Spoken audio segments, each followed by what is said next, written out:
Good morning. Welcome to Mission Control Houston, where you've got a live view of the International Space Station Flight Control Team as the specialists keep an eye on space station systems operations and work with the astronauts and cosmonauts of Expedition 54 as they wrap up another work week. But not just any old work week. For Commander Alexander Mazurkin and flight engineers Mark Van de Hei and Joe Acaba, this is the last weekend of their mission as they prepare to depart the station early next week for a landing in Kazakhstan this coming Tuesday. Houston Station on Space to Ground. Welcome to Space to Ground. I'm Gary Jordan. Rocketing through their primary tasks and tying the bow on a few get-aheads, Mark Van de Hei and Norshige Kanai wrapped up a successful spacewalk. It was a short spacewalk for the duo, timing out at just under 6 hours, but they really got a lot done. They moved some latching end effectors from the station's robotic arm, one of which was brought inside the station to be stored in the beam module until its return to Earth for refurbishment. They finished this primary goal a bit ahead of schedule, so they had some time to do some extra tasks, like tying down components at one end of the station's robotic arm and greasing up the end effector at the other end. This 5-hour and 57-minute spacewalk brings spacewalks for Expedition 54 to a close. The 3 spacewalks this year, 2 of them from the USOS side and 1 Russian spacewalk, total 21 hours and 34 minutes. And with the final spacewalk of Expedition 54 complete, it's time for some of the crew to get ready to come home. Flight engineers Mark Van de Hei and Joe Acaba of NASA and Commander Alexander Mazurkin of Roscosmos are getting ready to undock from the station next week. They'll start with a change of command ceremony where Mazurkin will hand over command of the station to cosmonaut Anton Shkaplerov before his departure. They'll say farewell the next day before detaching from the station and beginning their 3.5-hour ride home. Check out nasa.gov/NTV to see the latest times on how you can watch these events live. But before he goes home, Joe Acaba connected with the Para Los Niños School in Los Angeles to talk about his experiences aboard the space station. What does it feel like to walk in space? It's pretty exciting, and it's very, very cool. It's a great experience, but it's kind of weird when you go outside and you look down and you see the Earth 250 miles below you. It can be scary for a while until you realize, hey, I'm not going to fall, but it's a great experience, and I'm glad I've had that opportunity, and hopefully some of you will get a chance to do that as well. Shay on Twitter asked how the human body is affected in space. Well, if you're an educator, you can share the answer with your students in a new NASA curriculum. In the curriculum, called Heart to Heart, students can step into the shoes of a flight surgeon, learning what they do and how they help to keep the astronauts healthy in space, especially in their cardiovascular system. Here's a hint: working out really helps. Keep sending in questions using the hashtag #SpaceToGround. We'll see you next week.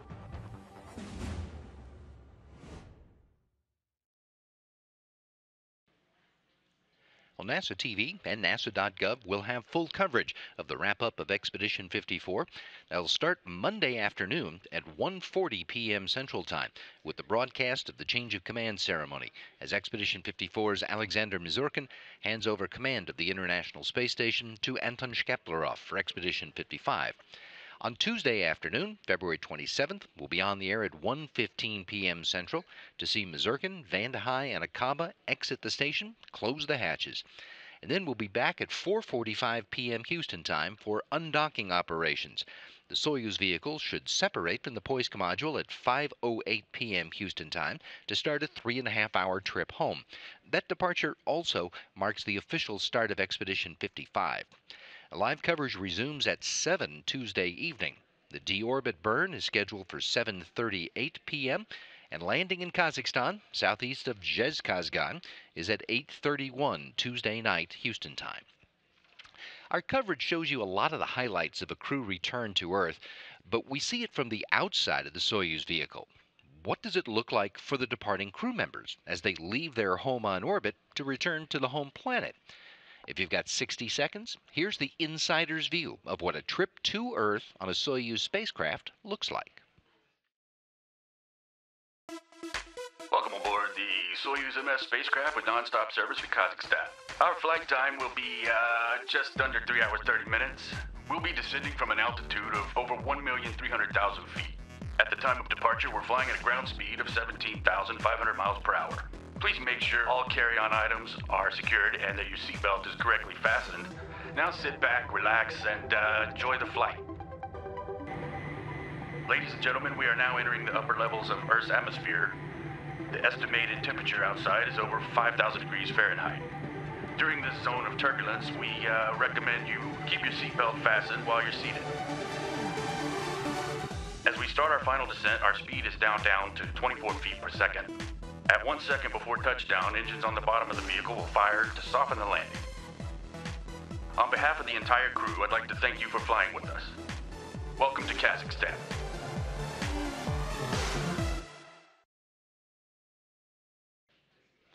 When Mazurkin, Van der Heij, and Akaba go bump in the desert on Tuesday, a small NASA team from the Johnson Space Center will be on hand at the landing site in Kazakhstan to help the astronauts finish their trip home. My colleague Dan Hewitt is on his way there right now. When he made the trip to pick up astronaut Tim Kopra from his last expedition, he took a camera along to show us what it's like to go from here to there. I'm NASA's Dan Hewitt, and I am taking you behind the scenes of a Soyuz landing. That's a spaceship. It was just in space, like 20 minutes ago. Let's go check it out. Flashback initiation in 3, 2, 1.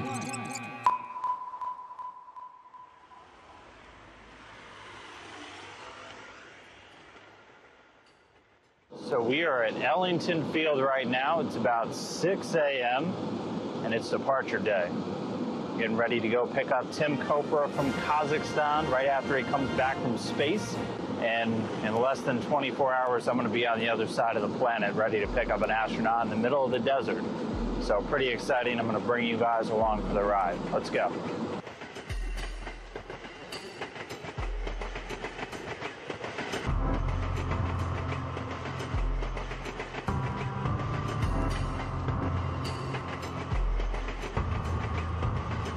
So we are now in Canada. It's a little bit colder than it was in Houston. Sweater would have been a good idea. Luckily, I'm not the only one. Shannon's here freezing with me. So we'll be here for just a little bit. We're going to fuel back up, and then it's on to Norway.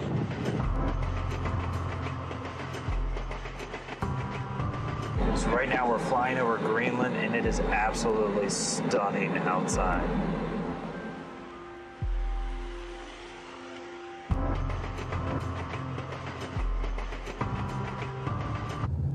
It is currently 1:45 in the morning here in Norway. That looks like 4 in the afternoon to me, so it's kind of crazy for us right now. But we're almost to Kazakhstan.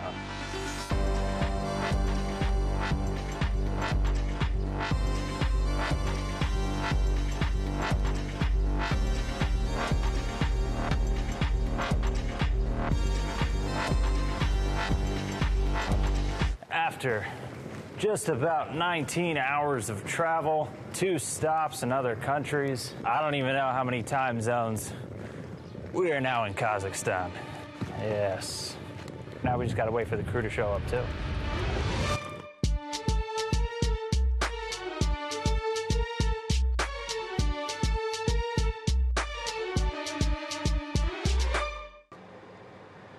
And this is where jet lag really starts to hit you.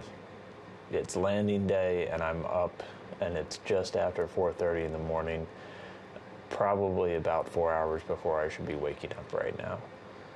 And I'm up way too early. So it's gonna be a bit of a long day, but it's gonna be really exciting. And in a couple hours, we're gonna head out to the airport, get on the helicopters, and go watch a spaceship come down. Oh, come on. Oh. Ready.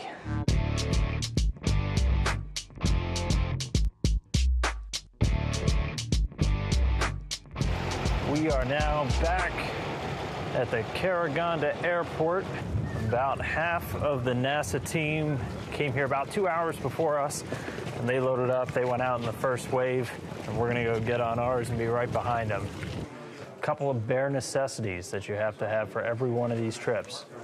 Water, earplugs, those things are loud. And lastly, the satellite phone. When I say we land in the middle of nowhere, we land in the middle of nowhere. No cell phones, no nothing. None of that works. Almost on.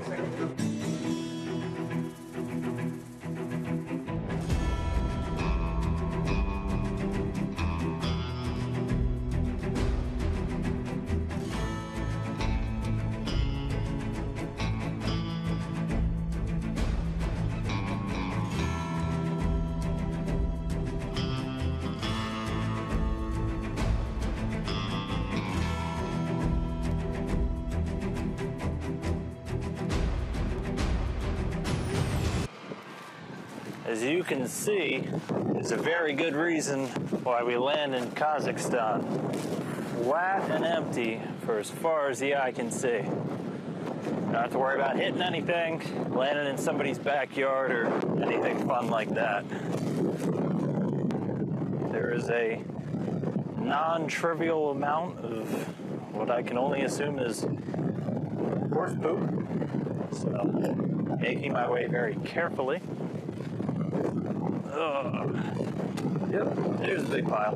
All right. There is Soyuz. This is a spaceship, ladies and gentlemen. Let's go join the team.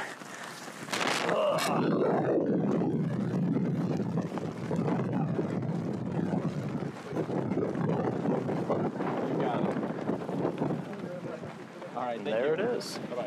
It looks like Yuri's already out. And up next is Tim Peake. So again, at this point, they're pulling the crew members out one by one. And there we go, there's Tim. All right. 2 of the 3 out of the capsule now. Here we go. Tim Copra.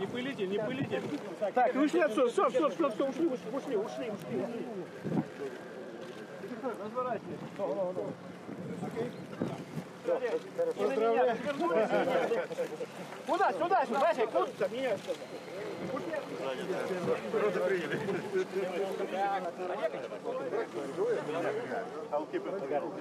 I'll take it.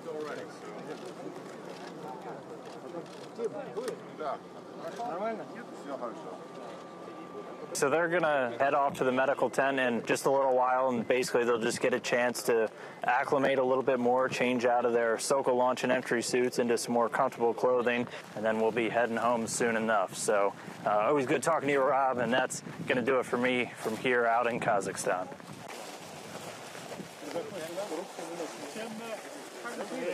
Outstanding. Ready to be back home. It smells great here. I'm NASA's Dan Hewitt, and this is behind the scenes at a Soyuz landing. That's a spaceship behind me. This thing was in space like 20 minutes ago. I'm going to touch it.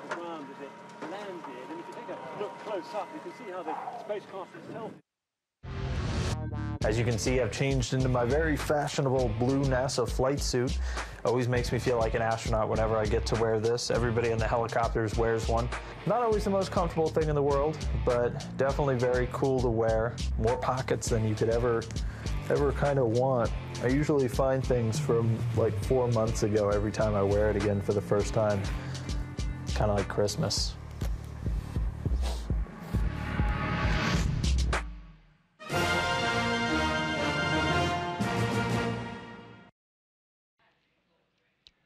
To science on the station.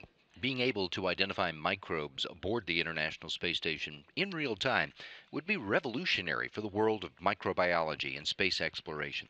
And the Genes in Space 3 team turned that possibility into a reality last year when it completed the first ever sample-to-sequence process entirely on orbit. This advance could aid in the ability to diagnose and treat astronaut ailments in real time, assist in the identification of DNA-based life on other planets, and benefit other experiments aboard the orbiting laboratory.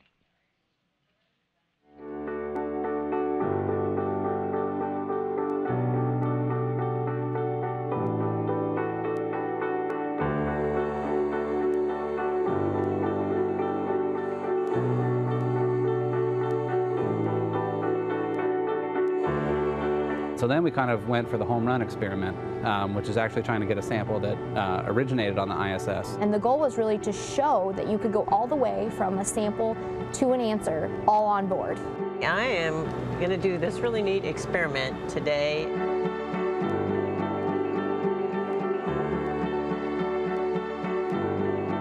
Last week we took some surface samples, microbial surface samples. There'll be enough DNA after we magnify it to sequence it. And then from that sequence, then we can determine what type of bacteria it is. So it's going to be really exciting for us, I think, to try and do this for the first time all on board the space station.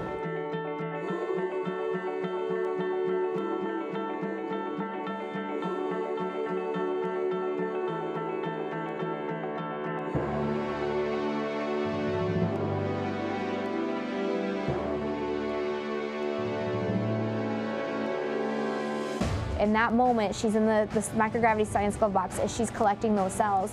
My heart was just pounding because what she did had never been done.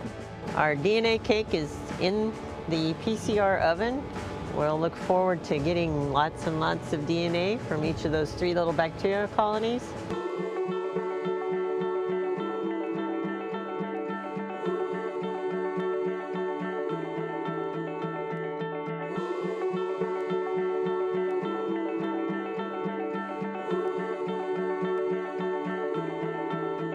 They're like, we can just patch your cell phone in to the space to ground loops and you can just talk to Peggy on your cell phone to do this. There's a hurricane raging literally outside, but the folks in Marshall, they're on it. They're gonna make this happen. Science on station is not stopping because of Hurricane Harvey.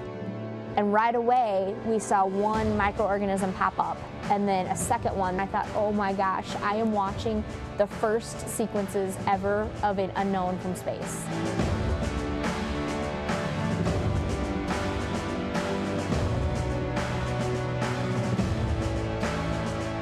I checked several times. Like I ran like a biochemical test and then I ran 2 different sequencing tests. We are 100% sure that our samples that we got back on the ground are exactly the same that we got on orbit. We did it, everything worked perfectly.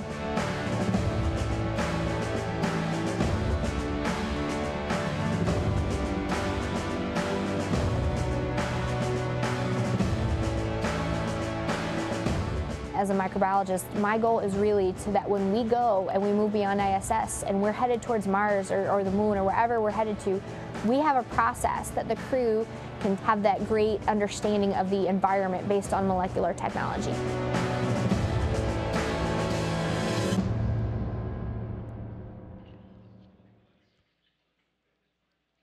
The International Space Station was assembled on orbit with a reliance on robotic technology to assemble the different pieces of the space station together. Well, that robotic technology has found a new home in the operating room. The Canadian company that developed Canadarm2 has developed a much smaller robotic arm that tracks a surgeon's tools to expedite surgery, brain surgery, and spinal surgery. The International Space Station is probably the most fantastic vehicle ever built. It's a one-of-a-kind laboratory orbiting about 250 miles above the Earth. And we perform experiments on the International Space Station. We can do science, we can do experiments, we can learn how to do things out of this world. And the result will help benefit the people on the ground. So not only that, but we're also seeing benefits of how we actually assembled the space station. So the International Space Station in its design was essentially designed like a Lego toy. Lots of big pieces that need to be put together. Some of these pieces are going to be about the size of a city bus. We needed a way of manipulating or moving these big pieces and very precisely putting them together. Canada worked with its contractor, which was MDA, and with that company came up with a design that was going to meet the needs of the International Space Station. The solution to that was using a fairly large robotic arm. And that system ended up being Canadarm2. It could move around the space station, grab payloads, move them to where they needed to be so that the space station could be assembled. You couldn't have built a vehicle like the International Space Station without a robotic system like this.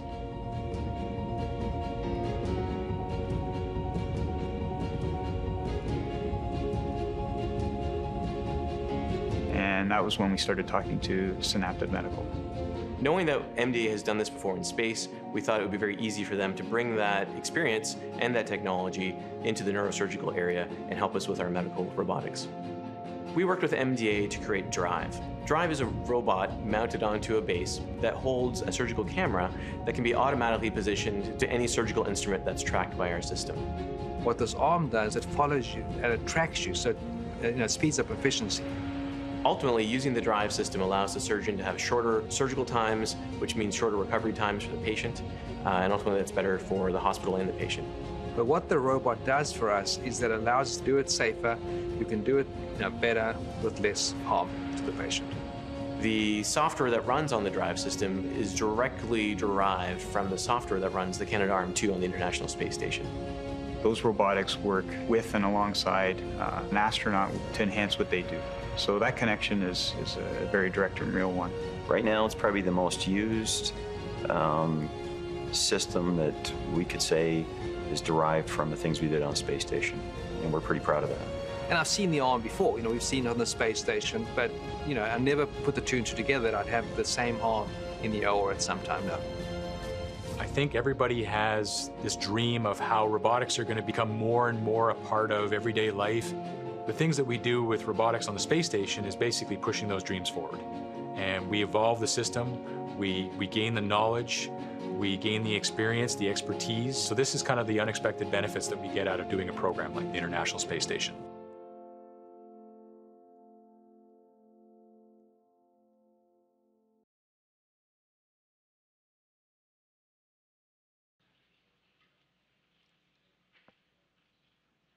The exterior of the International Space Station is a good spot for science, and commercial businesses and scientific researchers have a new capability to capture digital imagery of Earth. MUSES, the Multiple User System for Earth Sensing facility, is a platform on the outside of the station that can hold 4 different payloads, ranging from high-resolution digital cameras to hyperspectral imagers, which will support several varieties of Earth science observations.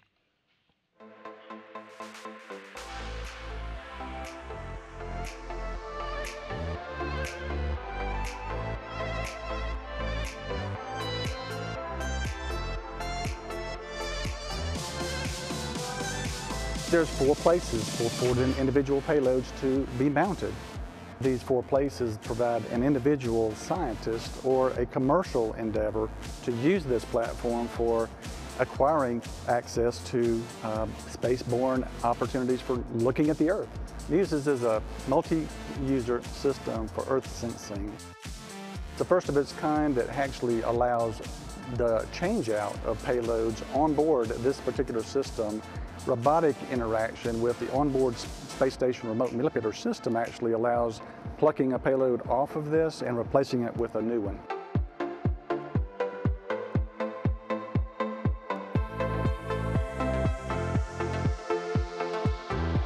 This is our server drawer. It's designed to take the volumes of data that we collect on board the MUSES externally and house that for temporary storage on board the U.S. laboratory for subsequent downlink to the ground. We actually have shoved 18 terabytes of data storage capacity in this single drawer that goes into the express rack. So one of its kind and first on board.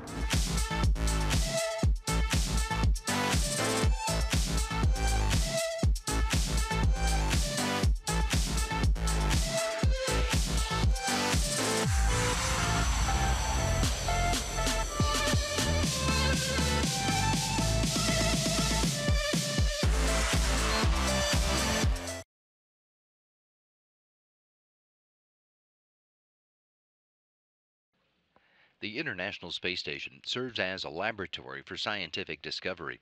It's also a means of promoting international cooperation and the commercialization of spaceflight and space research. And it does all those things while teaching us things we need to know to explore beyond Earth orbit in the years to come. Those future missions will require new hardware, and NASA's Deep Space Exploration System is coordinating that development at sites all across the country. Here are some of the hardware highlights from the last quarter of 2017.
you'd like to get another look at any of the stories we featured today, check us out on YouTube and on Facebook at the addresses right there in that blue box.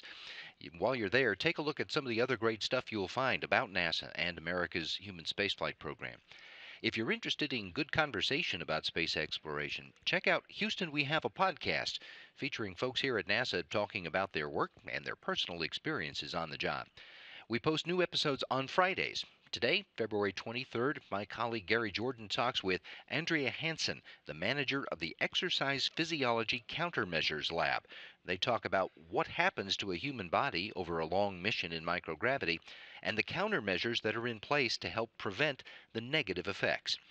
Go to www.nasa.gov/Johnson/HWHAP. As in Houston, we have a podcast. You'll find all the episodes there. You can listen there, also on SoundCloud and on iTunes. This is Mission Control, Houston.